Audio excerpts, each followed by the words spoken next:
Ladies and gentlemen, it's your boys, the 1, 2, 3 Count of Wrestling Podcast, here to talk to you about everything that's going on this past week in professional wrestling.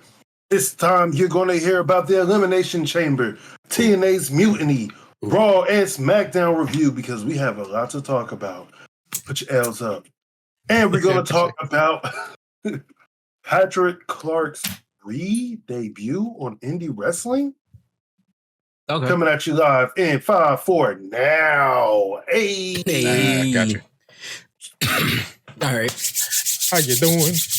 Everybody here. Yeah, let's go. The Elimination Chamber is this weekend. 5 o'clock. 5 a.m. a.m. Eastern Time. Ooh, I might just stay up. 2 in the morning, I believe. In whatever time I'm just Texas one off. has. I'm just 1 hour off. So it'd be 4. I get up at 3 normally anyway, so. Oh, there you go. Mm-hmm. Who's going to be watching the Elimination Chamber? Who's not? I probably will. I know I gotta pay a bill, so I gotta pay that Peacock. I have a busy weekend of wrestling coming up. Catch me Friday at WCWO in Indianapolis, Indiana. Then I have Elimination Chamber to watch. And then Sunday, I just found out OVW is going to be here in Indianapolis. Oh. Ooh, snap. So I'll be going down there. I won't be able to get any film, but I will be able to tell people, like, as I'm live tweeting the show, how the show is. And hopefully I'll be able to start getting footage from WCWO, because I'm going there not only to watch the show, but to talk to management about interviewing some of their talent and interviewing some of their people in the wrestling school. So be on the lookout for that real quick, guys. Okay. Cool. That's what's up. Yes. But the Elimination Chamber, like I said, is this Saturday. We got 5 matches, but we have an extra segment to go along with it. How do you guys feel about the Elimination Chamber's build? And yeah, what do you guys think?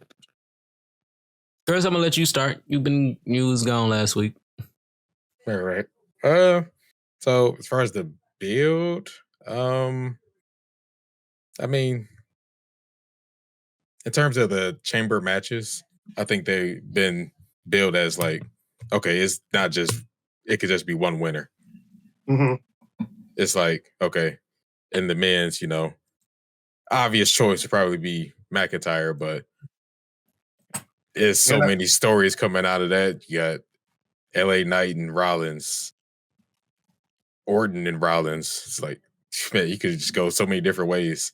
And same for the women's.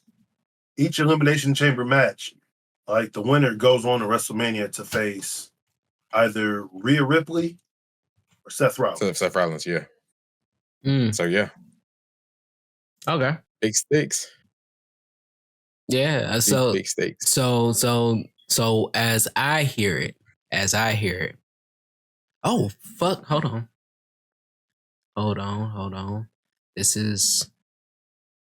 We done lost footage. There we go. Nope. Bastards. All right. We'll keep this up here. Sorry. As I hear it, I'll probably try to cut that out. Elimination Chamber is Royal Rumble Jr. because for the men, because Rhea is probably the big champion when it comes to as far as belt. She is Roman Reigns in the women's division. So for the men, it's really the secondary. Okay. I don't know.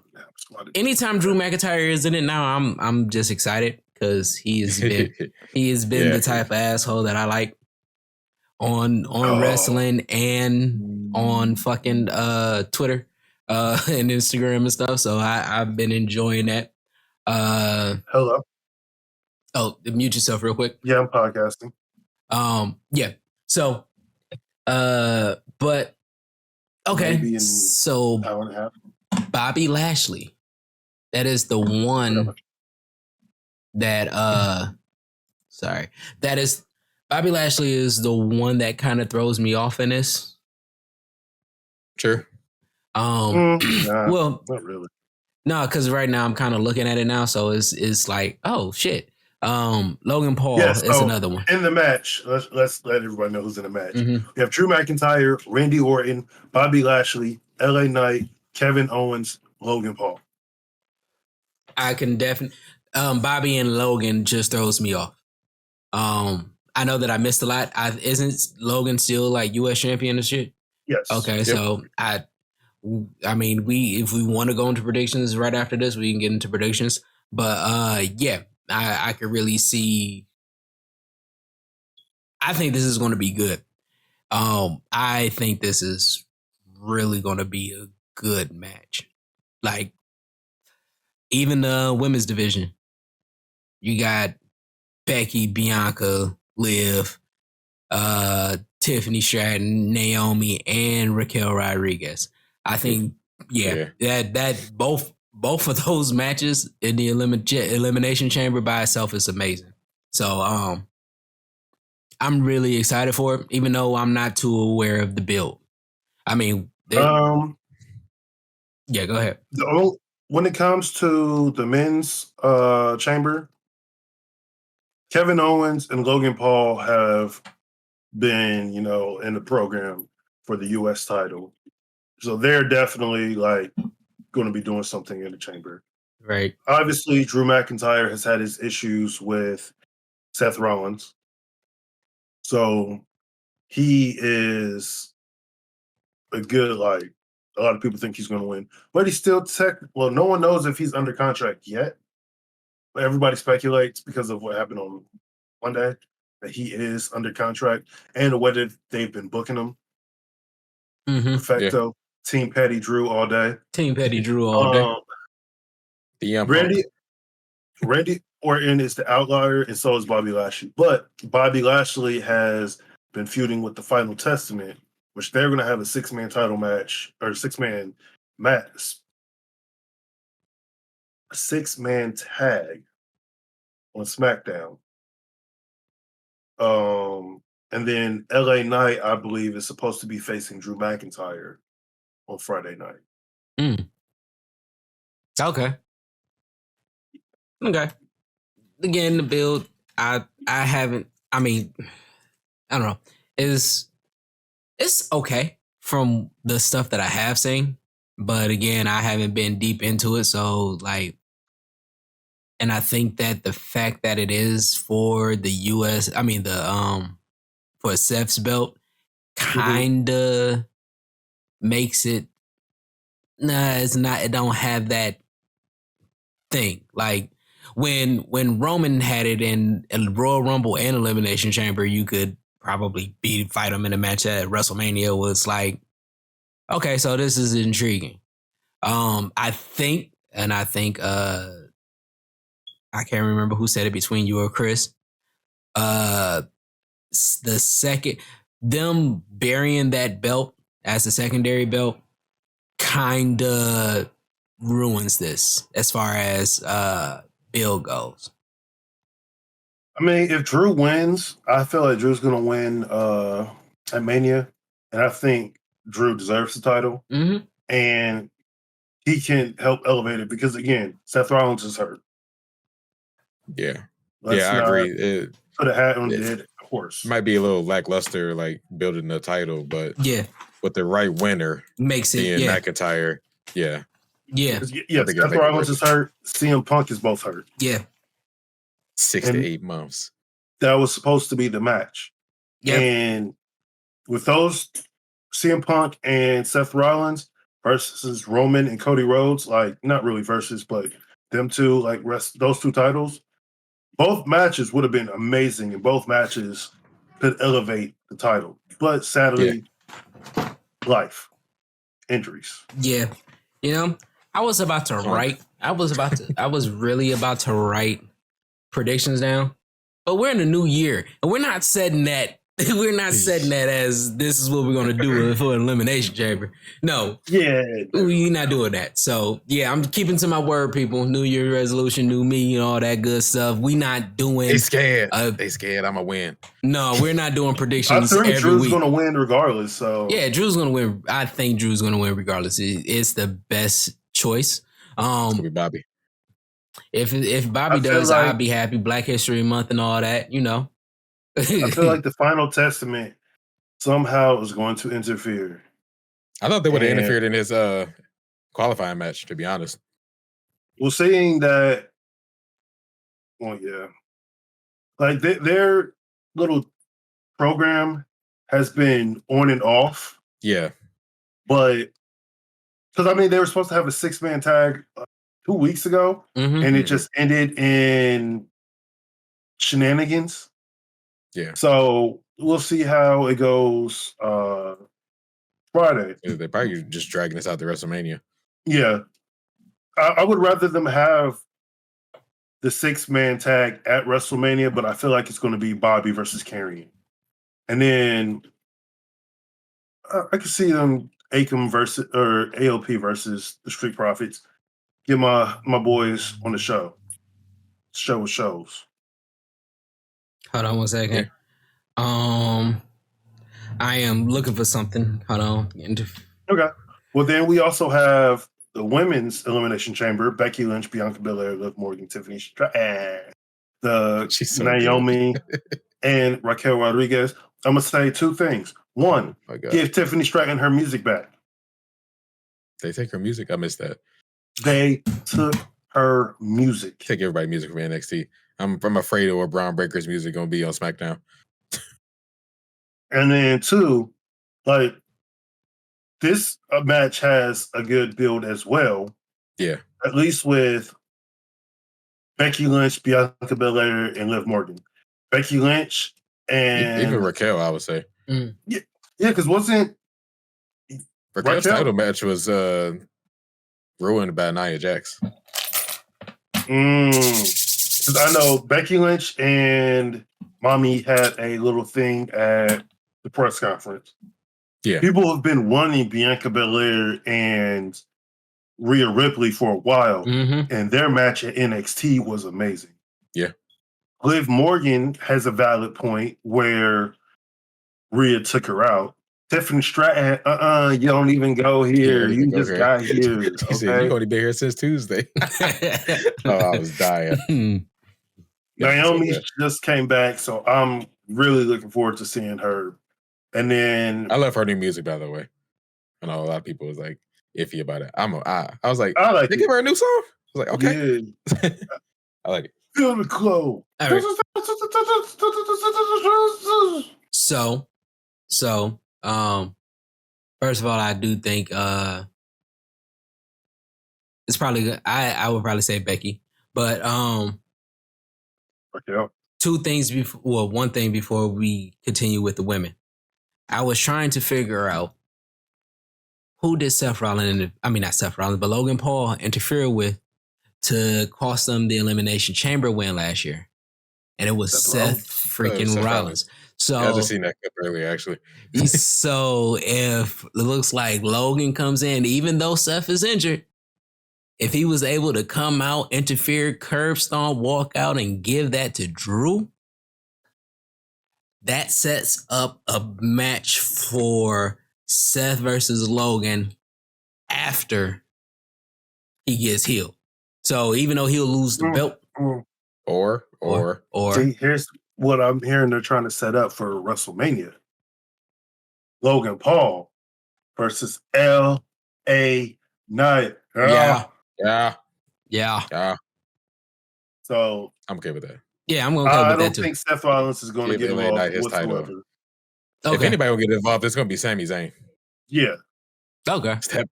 That boy, he in some kind of slump right now. But his promos have been great. Yes. That is the babyface Sami Zayn from NXT. Yeah. They're comparing him to El Generico. Trying to figure out why. His cousin? Yeah. His cousin, yeah. They do have a lot of things in common, but true that. There's only one El Generico. Yeah. But no, back to the women's elimination chamber match. Becky, what's up? I would love for Bianca to win, but I have a feeling because they did something on SmackDown where Jade was in there when the women were talking. Mm-hmm. But again, they decided to have Raquel, which I'm not mad at that. Yeah. No. I need Bianca Belair either facing Jade Cargill. Actually, no, I don't want them facing each other because neither one of them need to leave. Bianca Belair and Jade Cargill versus the Kabuki Warriors. Yes. Yeah. Give them the tag team championships. Yep. And let them run wild. Yeah, that'd be awesome. The Jaded EST. Oh. Mm-hmm. Oh. Mm-hmm. Oh. They ain't ready. Or the Jadis. The Jadis. The Jadis of the Jadist. Yeah. But I just want to ask this question. We can get back to it later, but I want to ask this question. And people in the YouTube comments. I mean, people watching, comment down below. Also hit a like. All right. And if you're already not subscribed, subscribe. I done seen a lot of viewership, but I haven't seen a lot of subscribership. So it would do us the most heartfelt, pleasing moment if you subscribe. But in the comments, you can just put it down now what you think about this, but I want y'all to think about it because I may come back to it later. It may be a conversation next week. But Naomi came to the Royal Rumble. She is in WWE, but she also went back to TNA. After the Royal Rumble, she went back to TNA. How do y'all? Well, mm-hmm. Her kayfabe, mm-hmm. she hadn't signed her SmackDown contracts. Okay. That's beautiful. So my question to y'all is that are we going to see a TNA WWE Forbidden Door situation? And if that happens, what would that do for the landscape of wrestling? We'll come back to that because we're going to be talking about TNA. Yep. Well, I'll tell you why it ain't going to happen. Okay. All right. Yeah, but we'll come back to that. We also have at Elimination Chamber, Rhea Ripley versus Nia Jax. Nia Jax has been giving it to Mommy, but Mommy's going to prevail. Always. We all know that. Always. Well, not always, but yeah, for right now. Till the man comes around. Yeah. Then Mommy becomes a bottom. She said. Yeah. The man said. I'm just quoting. Yeah. We have the Undisputed Tag Team Championships, the Judgment Day versus British Strong Style of Please. Done. Please. I am begging you, please. Give up the tag team titles. Nope. It's going to go to the Awesome Truth. No. Yeah. The Awesome Truth would definitely be worth it. Yeah. Yeah. No. Yes. Absolutely not. The Awesome Truth. No. Yes. No. The Miz ain't doing nothing. Even though I do love riding the coattails of R-Truth. So it will be great transitional champions. British Strong Style would be great champions. Yes, they would. They definitely would. But that would be a great match to see. Awesome Truth versus the British Strong Style too. I think yes, the boys are going to get involved because of the vignette with the Queen, which was hilarious. And they weren't ready for Pete Dunne when they faced him. They were trying to get ready for Butch. That's gimmick infringement, stealing his moves and stuff. Mm-hmm. But I definitely see Judgment Day keeping the titles. I see that happening too. I need them to have Dom and JD McDonough defend them titles instead of Finn and Priest, so they can actually lose. Then and then DIY should be champions. Sorry. That is true. Not gonna lie, that's true. Good match. The other thing that we're gonna have is the Grayson Waller effect. And it's a setup and a half. Yeah, they're gonna have Cody Rhodes and Seth Rollins on there. And here's the thing: The Rock was said to be one of the reasons why they're doing the Elimination Chamber in Australia. The Australian whatever, so they could do it in Australia, but they want The Rock. Oh yeah, he's gonna be there. Oh, he's definitely gonna be there. And after Monday, yep. Ooh, yeah. Ooh, this WrestleMania getting crazy. I know, right? No, man. Yeah. And while we're at it, we might as well talk about Raw and SmackDown, the big parts to come out of it. We now know how they're setting up Jey Uso versus Jimmy Uso. Last night I was like, wait, did he just win? What happened? Then I turn around. This Nope. Decided to play the JBL theme song. Yeah. Ding, ding, ding, ding, ding. Dang, man, let this cowboy back in here, man. Drew McIntyre ended up beating Cody Rhodes because the bloodline got involved. Mm-hmm. And Cody got PTSD. Solo on the apron, giving him the thumb. Yeah. Seth Rollins came up to him. Sorry, my light is deciding to now. Very slowly fall on itself. Came, pat him on the old fizzy eyes. So we're setting up that. All right, light. Stop being suicidal and wanting. What did you just say? Because I missed that. Say that again. Oh no, I was talking about light. No, about Seth giving the. Oh, he came and just pat him on his thigh, and last Monday he told Cody Rhodes that he needs a shield to combat the bloodline. So setting up that tag team match at WrestleMania. Okay. On SmackDown. Woo! The Rock came out as Hollywood Ricky Starks. He had the shirt. Yeah, somebody asked him like where he get that from. And somebody said it was Versace. So I was like, fuck no, it wasn't Versace. He said this from a flea market. I was like, all right. Whatever. The Rock did two of the best things. He combined his vest and the $1,000 shirt together to make the $1,000 vest. That was amazing to see that. I felt kind of like this is old Rock for real. Like, he talked about I'll slap the herpes off of you. It's just amazing. It was amazing. Oh, I love that promo. I love the Rock. Thanks for setting the record for the most. What was it? Trailer park trash to be in one building or something like that. Yeah. Like, yep. And I was dying. Now that they have this whole setup going this way, I'm looking forward to everything. The Rock has joined the bloodline. Hey, he might have joined, but he didn't acknowledge a certain somebody. Yeah. And then when everybody's pointing out that when he pointed to lose, he pointed at Roman Reigns. Yeah. Somebody said this whole thing where Rock and Cody is like a big swerve. Yeah.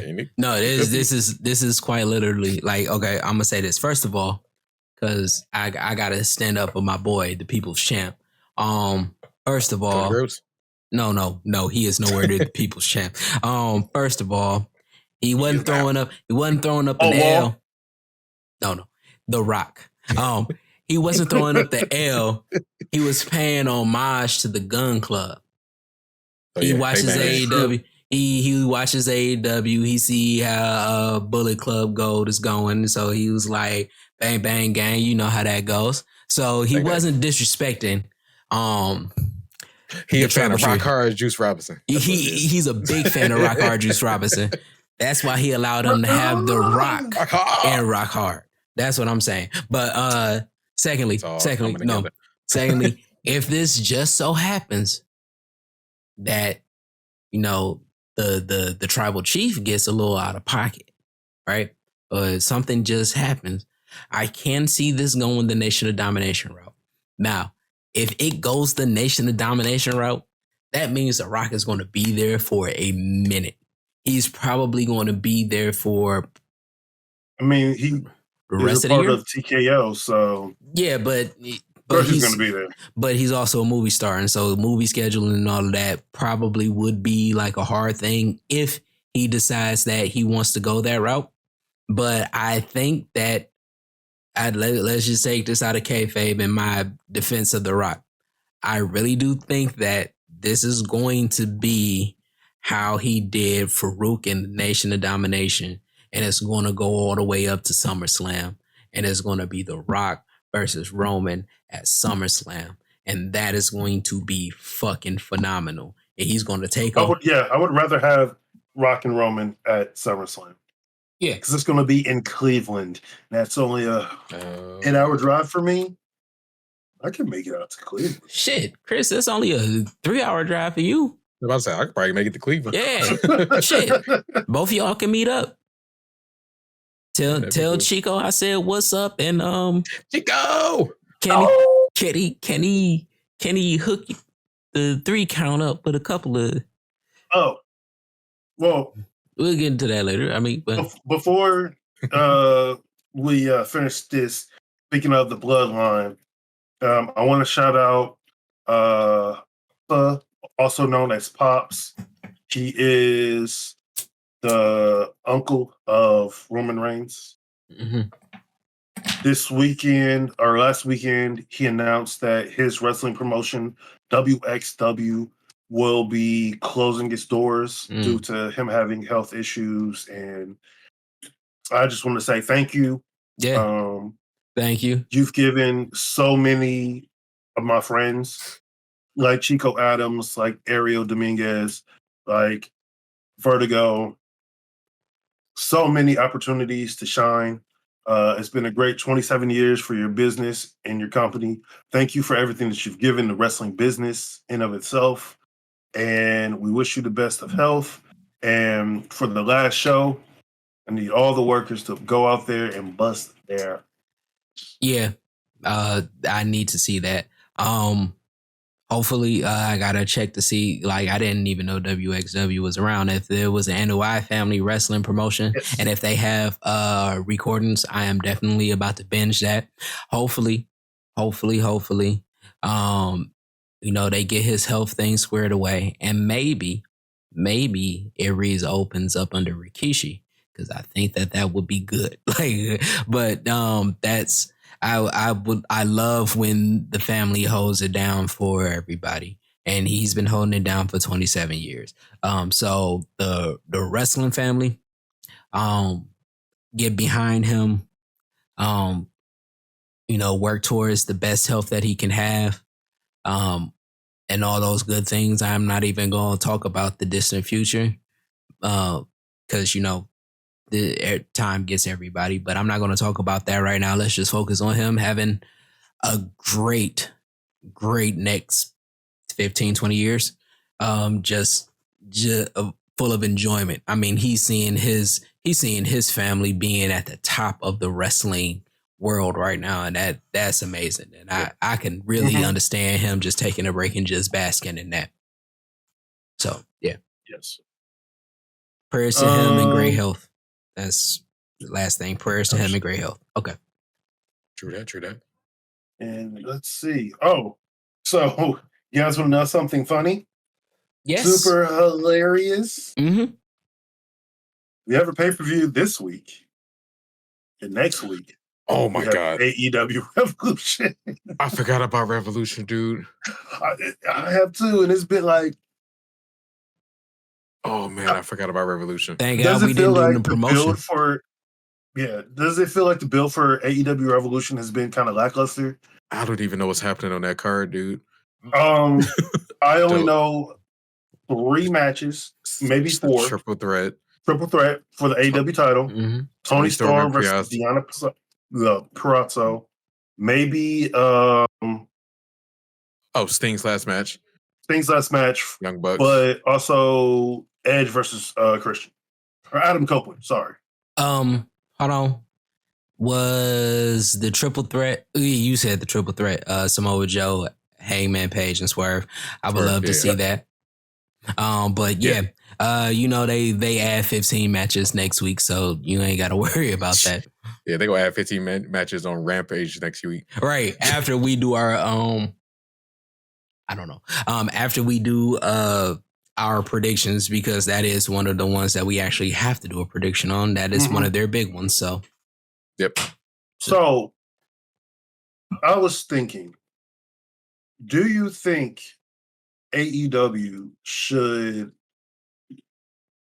keep Rampage, but use Rampage as they did Dark and Elevation? I thought that's what they was doing anyway. No. See, like they'll still have, they still build stories. Like it's cool to build the stories, but build the stories for the talent that haven't been seen that much. Like, where's Anthony Ogogo? Where is Miro? Okay. Like I know they didn't have a collision this Saturday due to the NBA All-Star game. Sure. But yeah, granted, then again, his wife did have a finger infection, so yeah, they're probably taking time off due to that. But okay. Besides that, this is what I would say.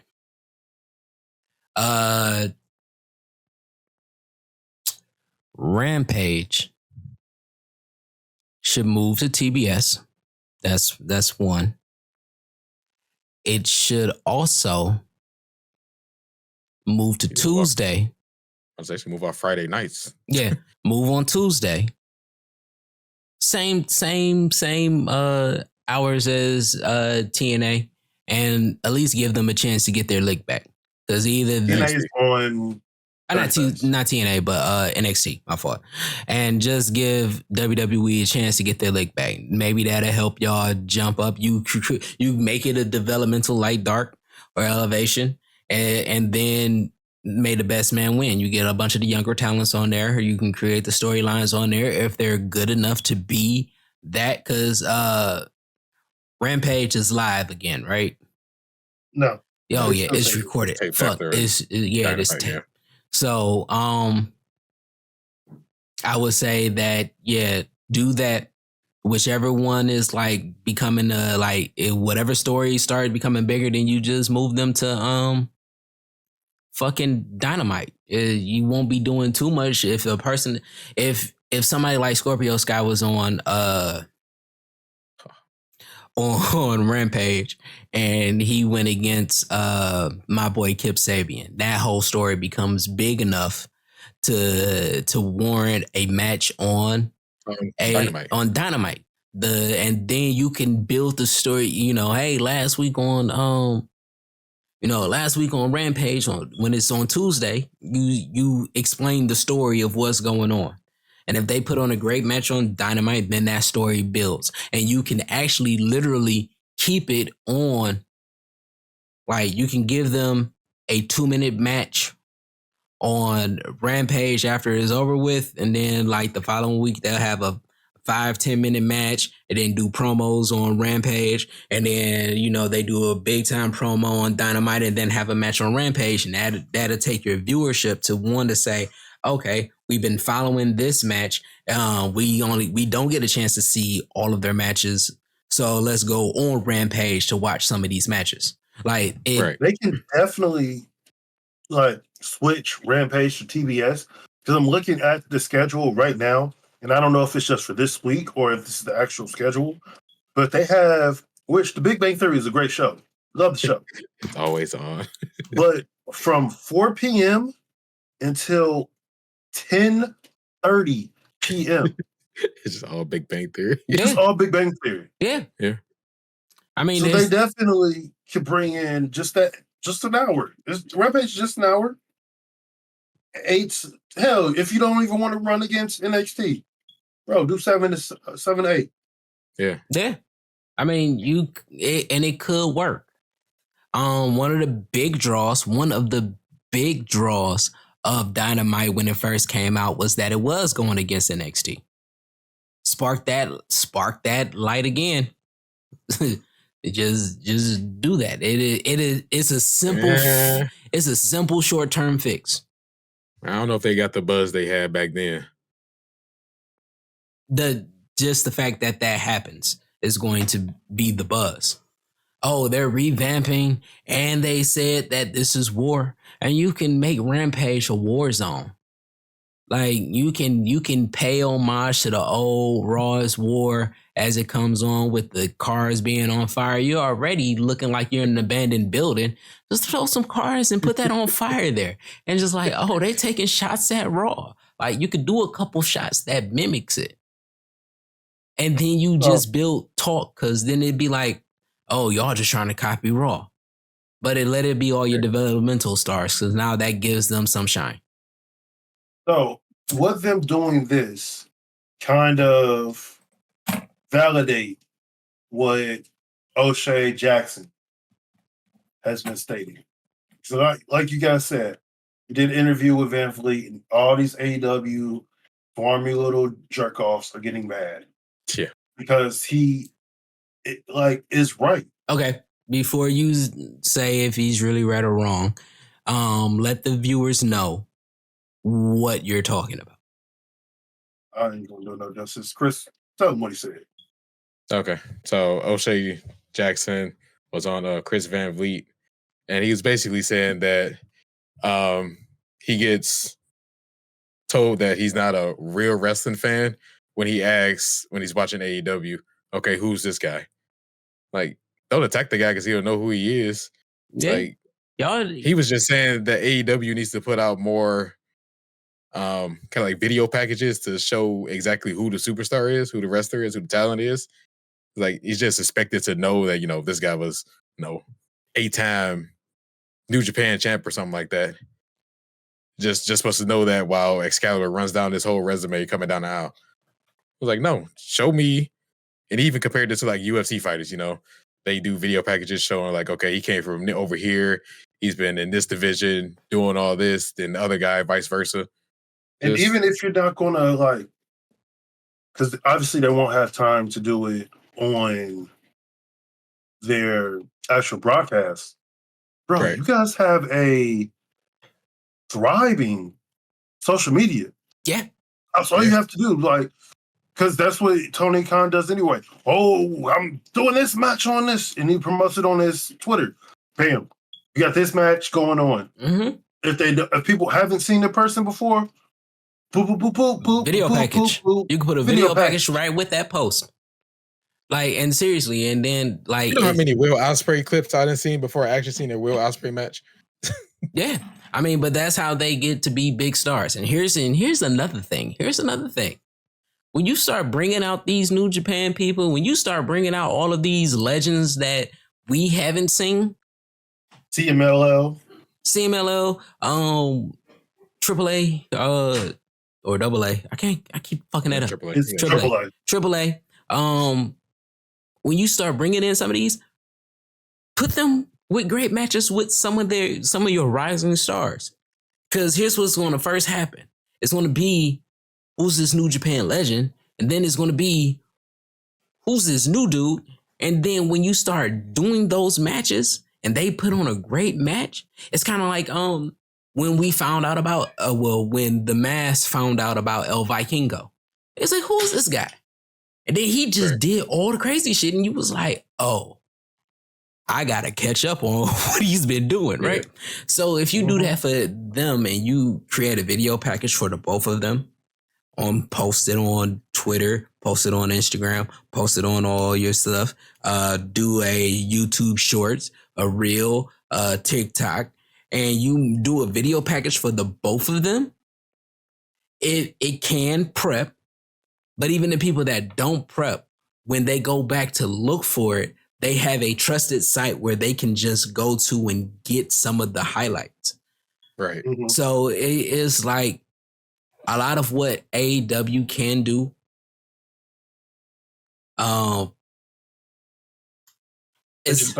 They don't. But because it's like AEW was made to be the wrestling fans' wrestling promotion.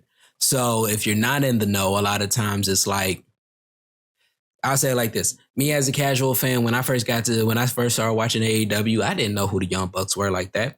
I was out of wrestling. Going in and out. Okay. Hold on 1 second. Can you hear me now? Yep. All right. When I first started watching AEW, and I got to fix my mic, I didn't know who the Young Bucks were.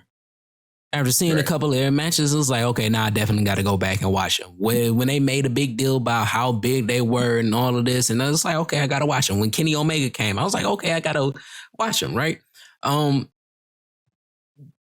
I'm a casual fan, but at one point I was a hardcore fan. I was just 15 years gone. For people that never watched wrestling and just now getting into it, they don't have the foundation that I have. Like they don't have William Regal and Ric Flair matches to just refer to like, man, these guys was great. Like they didn't have their WCW era. It was all WWE, and it was WWE wasn't the Attitude Era, it's the PG era. So there's a lot of stuff that they miss because everything has been watered down. Everything has been like a circus, well put together and all of this. And with the exception of Vince nasty ass doing a lot of cuckold shit, it was just like clean, good kid wrestling, CM Punk straight edge, John Cena. So they don't have much to go on. Like a lot of people that are getting back into wrestling now, it's like, who the hell is Sami Zayn? And so, you gotta be the wrestler. It was great starting off as that, but you want your promotion to be for the wrestling fans, and some of your wrestling fans are new fans. Some of your wrestling fans are just now hitting 12 years old and is able to watch it because their parents kept them away from it for so long. You got to give them a moment to catch up. You got to be able to have a good entry point for your newcomers. Because even diehard WWE fans, when they come and watch AEW, they don't know who half these people are. Yeah. And they've been watching wrestling 15, 20 years, 30 years, and they don't know who these people are.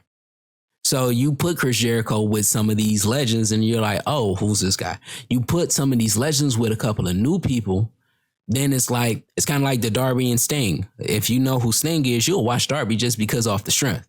Mm-hmm. Yeah. But now don't use it as a crutch because you'll get Isaiah Cassidy and Matt Hardy. Right? But back to what O'Shea was saying, he is absolutely fucking right.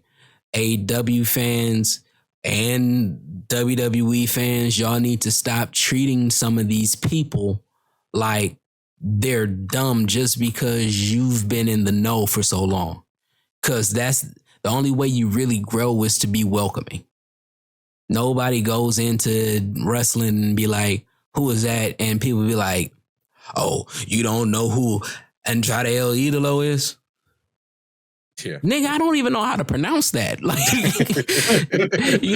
so you gotta be welcoming. You gotta take them by the hands like, oh, snap. You don't know who Bray Wyatt is. Let me show you. Oh, snap. You don't know who Drew McIntyre is. Let me show you. I know he look like Mel Gibson, but this is what he does.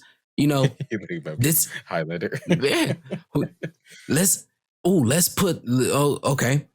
Let me show you the Drew and Ray. Ricochet and Rey Mysterio. And you showing these people and get them into a barrier of entry where it's good. Because honestly, if you wanted to introduce a new wrestler to somebody, you can always point to a match that they had with a legend that they put on a great match with. You can do, if you don't know who Kevin Owens is, but you know who Chris Jericho is, you can say, here's these videos. You don't know who Roman Reigns is, but he had matches with Brock Lesnar. A lot of people from the Attitude Era still know who Brock Lesnar is. Hey, here's these matches. Here's Booker T with Sami Zayn or whatever. Like, I don't know if they actually had a match together, but they haven't. But I get your analogy. Right.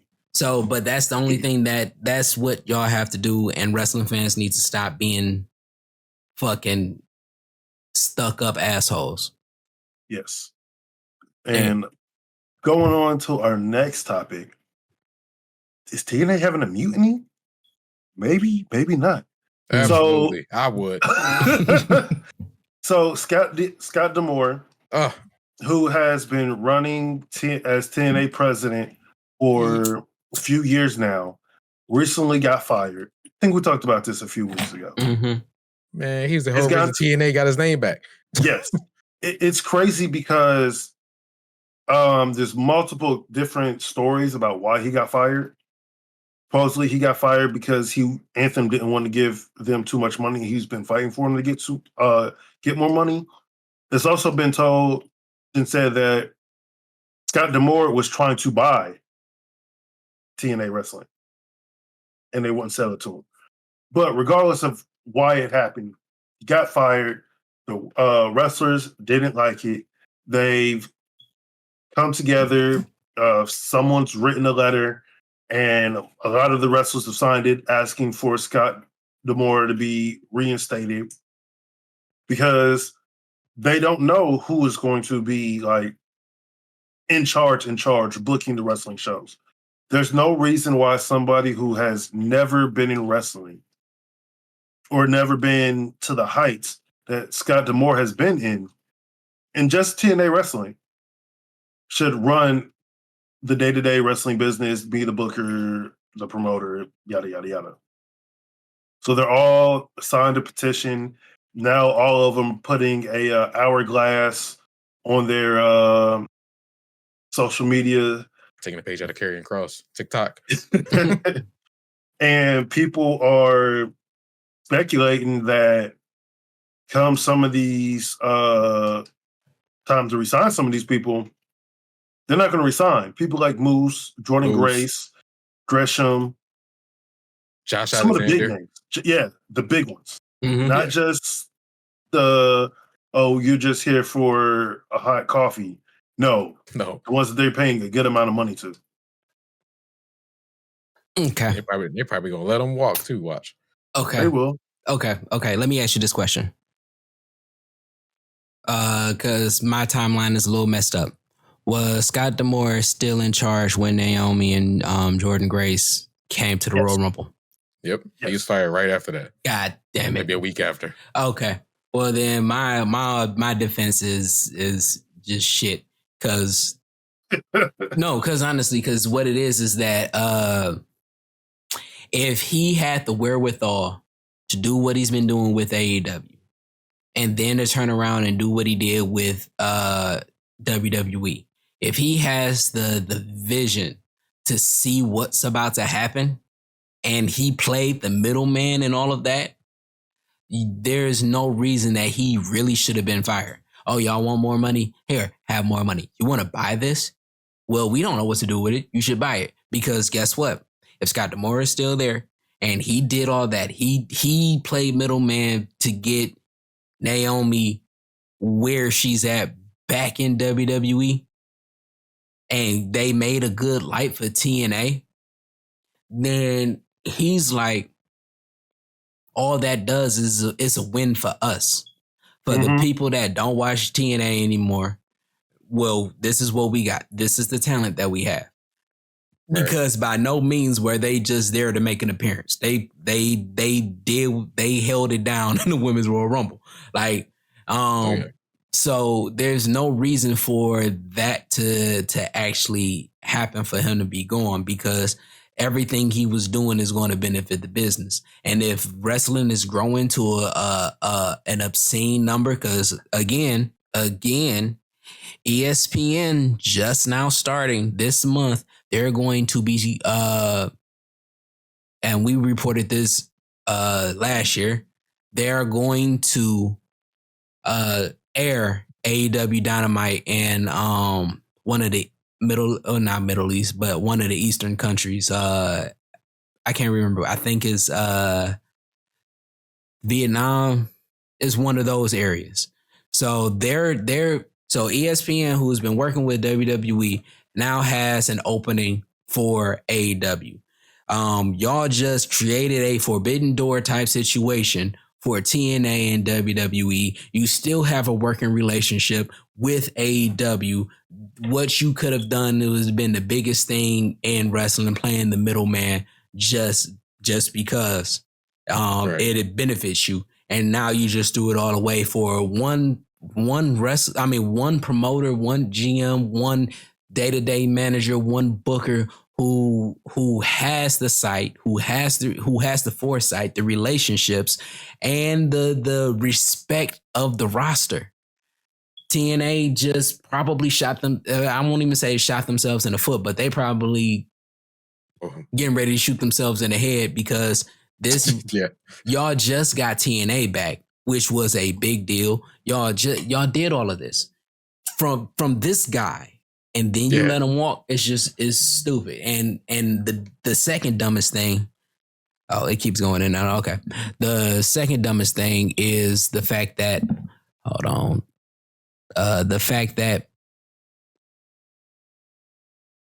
the second dumbest thing would be if Tony Khan did not pick him up.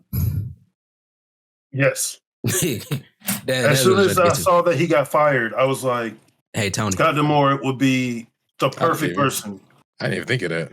Yeah, to be put in that situation, like, to help make AEW go bigger than what it is. Yeah. As of right now, Tony Khan is the booker. He, as much good as he's done, he's also done a lot of harm to his own business. Mm-hmm. Yeah.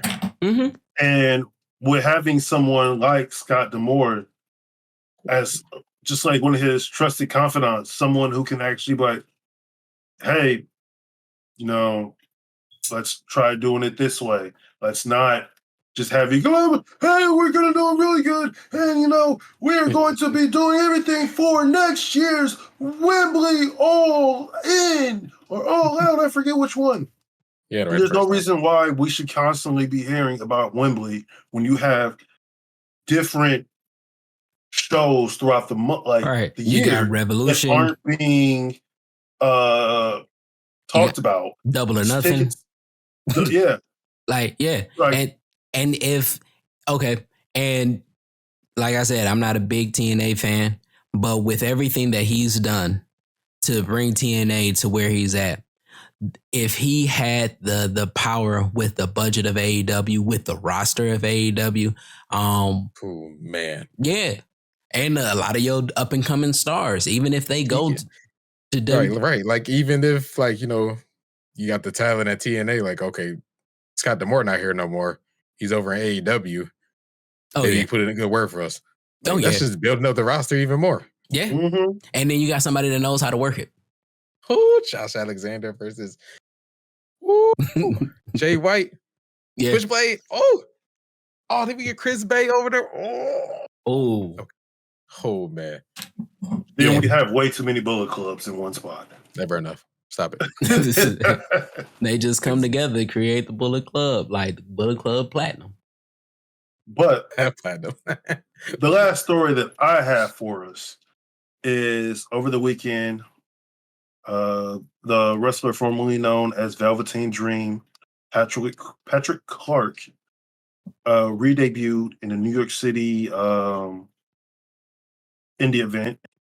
There's been a lot of mixed reactions, seeing of all the things that he's been accused of.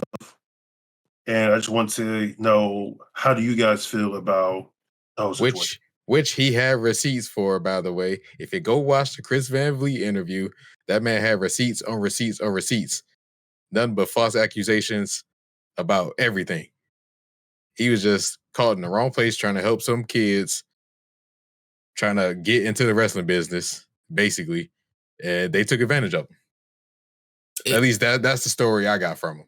Even the video, the accusations of him taking videos of other niggas' dicks and shit, like even that the EC3 thing, he even talked about that. Okay, so I'm definitely gonna watch. I definitely recommend watching that interview. Because I heard a bunch of stuff and I said if all of this is true, nah, fuck him. But if he got receipts, if he pulled the Cat Williams for wrestling, if he pulled the Cat Williams for wrestling, I'm definitely gonna watch it. I would strongly recommend.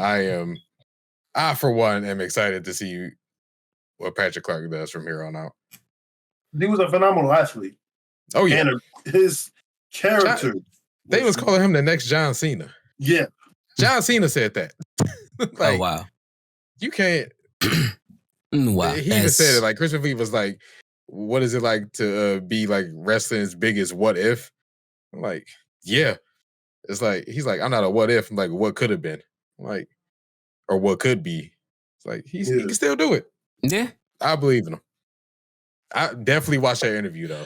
Oh, if you're on the fence about anything because I'm on the fence because I don't know him well enough. I've seen him a couple of times. Then I heard about everything else that happened. It was like, and he was gone by the time that I actually really started watching, so I didn't get a chance to see him. He was the perfect superstar. Okay, like I can't even describe it. The Velveteen Dream was something different. Mm-hmm. Okay, so I'm definitely gonna check that out. These stupid people online talking about. I'm sorry. Go ahead. But I got to vent because this made me so bad. Earlier. Oh no, move out, clear out. So people was like, oh, so y'all protecting child predators and whatnot. Like somebody's in the comments like, did you even watch the interview? Like, did you know he had receipts? He's like, well, no, I'm just if I see anything negative about anybody, I'm just gonna believe it. Like these kind of wrestling fans we got to deal with. Like what? That's the what kind of talking about. That's the kind of people you got to deal with. Yeah, just stupid people. Like that. That's how cancel culture came to be. A lot of people didn't have receipts, or if they had receipts, it was something from when they was like 12, 13, and now they're 35, 40, and they was like, hey, you remember you said this? Like, what? Wait, hold on. Like, when Justin Bieber became big, and he was a little 14-year-old, and he was one lonely nigger. Like, this is like, okay, he's a little kid, but it's kind of like, but it's also like, fucking Post Malone. Post Malone was another person where he was like, and I'm one of the people that hated him because it was something that he said, but he was like, man, I'm not a rapper. I don't want to rap. It's like, once I get real big, I'm just going to do folk music because that's what I really want to do. He was like, I don't even, if you put Allen Iverson in my face, I wouldn't know who he was. And all of this, I was like, okay, so he's not of the culture, but this nigga been in the culture for like the last 10 years and you can see the change. So, I mean, child predator shit, that's one thing. But for a person to have receipts to say, hey, none of this happened, then, hey, let the man clear his name and let this dude make a living. But I do want to ask a question because I forgot to bring it up. Like I said, Naomi was back in TNA. Another thing, though, she was working indie like over the last weekend. So, again, going back to this question, like, what does this say for WWE? Because kayfabe, she hasn't signed her contracts, but we kind of believe that she's with WWE, right? Yeah. Now she's with WWE now, but she went back to TNA. She's working the indie circuit. I couldn't find where she was because I'm horrible at doing that type of research. She might have had some commitments that they just let her finish because that's what they normally do. If they have some commitments, they'll let them finish their commitments, and then. But this is the thing. Then you're just exclusive. Here's the thing though. She hasn't been on the indie in the last year. She hasn't done an indie in the last year. This was her first one back after a year. So was it something that like if she promised this deal before she signed? When did she sign? Was she already with WWE at the Royal Rumble? Like if that happens and there's an overlap where they gave her the free reign to go to an indie, what would that say? And like I said, that could be a topic for later because it goes back into the whole WWE plan that I've been having since we've started. For 3 years now. Right. But you know what I'm saying, right? Yeah. It's a big deal. But we're gonna leave that alone. And if y'all agree, then all right. We can circle back to it. Yeah. But right now, do you have any other like news or anything? Nope. Okay. So I have. So y'all know that wrestling, old school wrestling, and all this talks and conversations that we would normally have about who the GOAT and all of this nostalgia comes to me. Can you hear me? Now we can. Okay. Yeah, all of this nostalgia and stuff, it gets to me. So it's like, I want to have this conversation because this one has been sitting with me for a minute. I want to bring this to y'all because I have my opinion. But wrestling is full of iconic moves, right? Yes. What do y'all consider the most iconic move? Like, there's a lot of moves. You have like things like the sharpshooter, you have the figure four, you have clothesline from hell, you got Alberto Del Rio's that shit, the snake. Santino Marella. Sorry, my fault. You ever disrespect Santino Marella and the Cobra again? Yeah, my fault. I'm telling you. I mean, that move in of itself, like, is so iconic that the casual fan like myself seen it without even knowing the wrestler that did it. So, right. So what would y'all say is the most iconic move? And believe you me, because I'm a person that likes to give pushback, I am going to push Super back. Kick. And doesn't matter what any of you guys say, Super Kick is the most. Everybody, not only does everybody do the Super Kick. This guy a Bucks fan. Definitely not. But you sure? Yeah, because they were doing it. The Bucks aren't the ones that made the Super Kick popular. Hell, HBK, yeah, did that as a finisher, but he wasn't the first one to ever do the Super Kick. Mm-hmm. Like, first person I seen do Super Kick. Okay. But now big men do it, little men do it, women do it, animals do it. Everybody does the Super Kick. Thank kangaroos. And see, kangaroos invented the Super Kick. See, and that's the reason why I can't agree with you, because everybody does it. How iconic is it if everybody does it? It's kind of like the Canadian Destroyer. As soon as one person did it as a finisher, now everybody's using it as a transition. The Super Kick ain't even all that super. That's who does it? Huh? So depending on who does it. Right. Like, and that's only one Super Kick I recognize. And that's sweet. That is the sweet chin music. That's it. That's all. All of them just regular kicks. Yeah. All of them is not so super. So yeah, no. I can't give you that. I mean, if you would have said the sweet shin music, I would have been like, all right, that's the super shin kick. Now they know nobody has that. That's how iconic that is. But no, okay. I'm going to take a step back because I will. My pick is the most electrifying move in sports entertainment, the people's elbow. Okay. What are you talking about? Okay, listen. He did that as a joke. And that's how iconic it is. That's how iconic it is. It started off as a joke.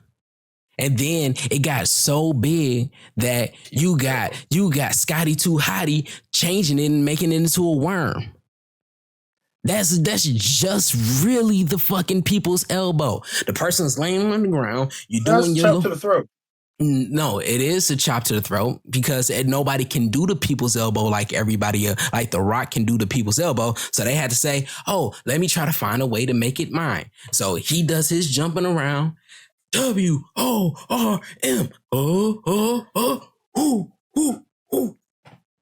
Right now. So you're saying the worm is the most iconic? No. No, it's not the most iconic because people like me that is in the Attitude Era remembers it. People this generation don't know the worm like that. No. They don't know the people's elbow either. Use a motherfucking lie. Everybody knows people elbow when he slid. Everybody knows that. They don't even know that he's done it for all of his career. But you throw that slide for all of his career. Not all of his career, but it's been the majority. 90% of his career has been the people's elbow. I would say 80%. I'll say 90. Because guess what? Because he did it a month ago. Like, this keep doing it, right? And then let's say, people's elbow, let's take it to a new generation. John Cena 5-knuckle punch or whatever the fuck that is. Yeah, 5-knuckle shuffle. Get it together. Okay. You're such a casual That's why I kind of the people's elbow. Listen. R-Truth doing it. Yeah, I know. R-Truth is making it popular again. You see R-Truth doing people's elbow. Listen. What I'm saying is that you are... The Rock created that move as a joke. It got so big that Scotty 2 Hotty tried to figure out how to make it like his. John Cena tried to make it like his. And I'm going to say it like this. Try to make the people's elbow. He has the 5 moves of doom. Okay. Not the 1 move of doom. The 5-knuckle shuffle is a different type of people's elbow. What does he do? People were bouncing. No, because if that's the case, then wouldn't it be the leg drop? Wouldn't it be F that guy's leg drop? No. How? When he was bouncing off the rope, leg drop. No. This is the thing. What comes before? Wait. What comes before? What comes before the leg drop? Let's do this. What comes before the leg drop? Sure, don't nobody care. Because what happens? Wait. Because nobody knows anything that happens after this. Where he does all of this shit, when Mr. Fuck You does all of this, he does this, shoots him off, big boot, hits the rope. Sometimes he might not hit. He might hit 1 rope, but he won't hit. Sometimes he'll hit 2. Leg drop. Okay. Now, depending on how his hip feels. Now you are the only person that. No. Okay. Come on. If you over 50, yeah, you 90% know 90% of the world that's known wrestling would know that. See, and that's where we get it again. You said 90% of people know the Rock. No. I said he's been doing it for 90% of his career. Oh, yeah, now, this is what I'm saying. If you know wrestling, you know the leg drop. Who doesn't know that stupid bastard? No. People know who he is, and people know this. People don't know what his finisher is. Because it was such a lame ass finisher. Now, people that don't know The Rock as a wrestler knows that he cameoed at wrestling one time and did the people's elbow. That's how iconic it is. People that didn't even remember that The Rock wrestled knows that. No, they don't know it's called the people's elbow though. They know it. Because everybody does a simple elbow. The Steiners did an elbow drop. 1, 2, 3, 4, push up, elbow drop. Actually, no, he elbow drop, and then he was. You see how he got it? Do you see how he got it wrong? You're not mistaken the people's elbow. You know that an armband is coming off. He's throwing it. He's going. 1, 2, pause. And everybody knows, Hulk up, shoot off, slap the thigh, hit the rope, drop the leg. Do you know? So I changed mine, not the super kick, the leg drop. Okay, and guess what? This is how lame the leg drop is. You see The Rock in highlights. Wow. You see The Rock in highlights. And they get off the people's elbow. You see everything else that Hulk Hogan does, from the entrance to the charging up, and you don't see nothing else. Because nobody gives a fuck about the leg drop. Nobody gives a fuck about it. Because nobody kicked out of it. Yeah. Only a small few kicked out of the leg drop. But what I'm saying is that we're not talking about how effective it is. Got Zeus's thighs or something, bro. We're talking about how iconic it is. And the thing that makes The Rock so iconic, the people's elbow so iconic, is that whenever you throw The Rock in a highlight, they're showing the people's elbow. In three the most iconic thing about The Rock is his eyebrows. Come on now. No. The most. Wait. I'm not saying what is the most iconic thing about The Rock. I'm asking about. That's what I'm saying. No. But the eyebrow is so iconic that is in movies. Okay, I'm not arguing that, but we're talking about moves. The people's elbow was so iconic that the rock bottom doesn't get as much shine. This is what I'm saying. More people know the rock. People know the rock bottom. Well, the people elbow led into the rock bottom, didn't it? No, the rock bottom led into the people's elbow. No, because he would either do the rock bottom or he'll do the spine buster leading to the people's elbow. Right. And so 70% of his career, when it was the rock bottom, it leads into the people's elbow. Because before that, it was the rock bottom and that was it. Right? No, because he'll hit the rock bottom, he'll just pin him. I have not watched enough rock matches. No, or he'll hit the people's elbow and he'll just pin him. It wasn't really a combination of the two. Yes. Unless you're playing WWE Smackdown versus Raw. It was a combination of the two. That was a combination. You're telling me, someone who's watched wrestling religiously for 30 plus years. Okay. I've watched it religiously for 15, and most of that 15, The Rock was there. Actually, probably the latter 15, he was already gone. So he was already a movie star. So your 15 and my 15 is going to equate to the same amount of time. You got 3-4 years of when he came back once, twice, 3 times, or 1 year, 2 years, 3 years, and it's just a main event match. Hold on. I'm watching top 25 greatest moments of The Rock. You keep talking. Yeah. And I'm gonna count how many times it's the people's elbow and the rock bottom. Okay. Oh no, Chris, what's your most iconic move? The most iconic is the most 3 deadliest letters in sports entertainment. The RKO. Bro. They do no. Don't bring that fella in here. We ain't talk about him right now, even though he says some stuff. He's like, him and Randy got unfinished business. I'm like, wait a minute, hold on, stop it. I don't think that's gonna happen. But anyway, they doing it at graduation parties, they doing it at pool parties, they doing it at people's funerals. It's the RKO. Anybody kicking out of the RKO? Unless you're John Cena. I think John Cena kicked out. Maybe Taker. I don't want to think about it. See? Anyway. See? And now I'm going to say, oh, no, finish what you're saying. Randy Orton got his kids doing RKOs on him. How does it going to happen? How? He ain't doing it on the kids. They doing it on him. Okay. All right. Iconic. This is, see? And I'm biased because Randy Orton is my favorite wrestler. And, I said it. And this goes into my argument because you are right.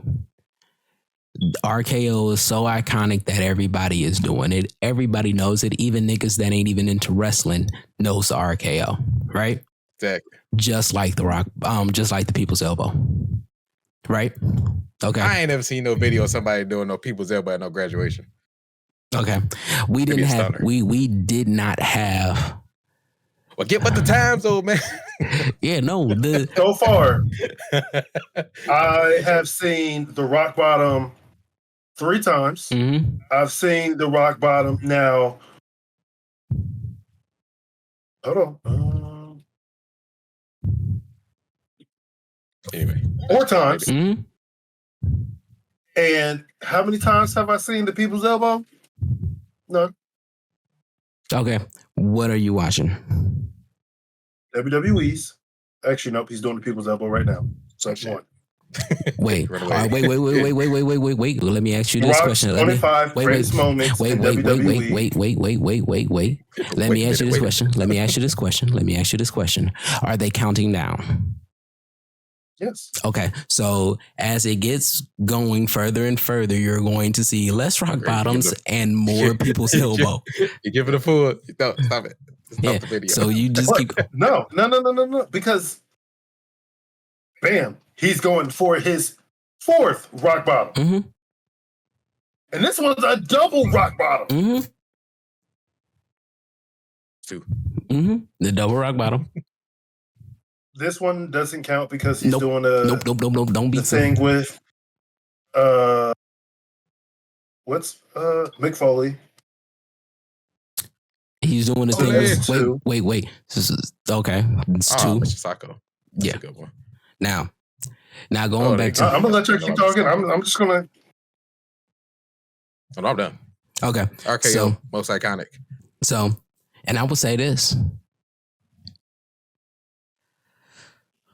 Hold on 1 second. He agree. Randy Orton the best. No, I will say this. Randy Orton win the chamber. RKO has gotten so big that then this counts against the super kick, even though he's not using the super kick anymore.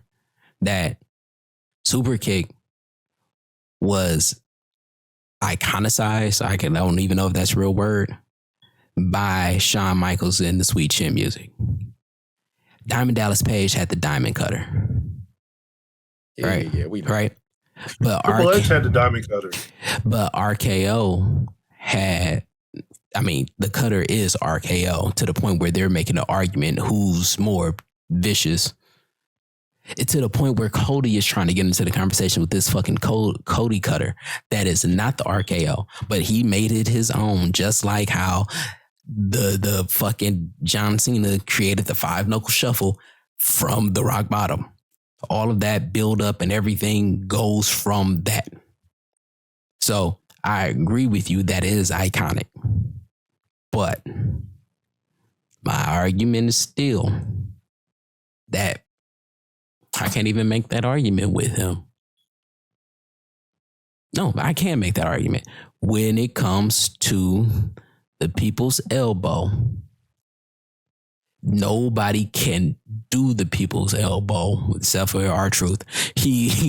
But that is not, it's like the Stone Cold Stunner. Stone Cold Stunner has one, but now Kevin is doing it, right? Because Stone Cold Stunner will probably be Shark Boy. The Shark Man. Okay, so either one Shark of those. Boy. So either one of those, but it's still, The Rock has that, and everybody has copies of it. Randy Orton has the RKO, but the RKO got Cody doing it.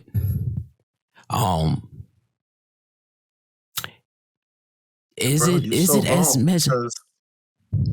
I'm still watching and I'm seeing a lot more rock bottoms than people's elbows.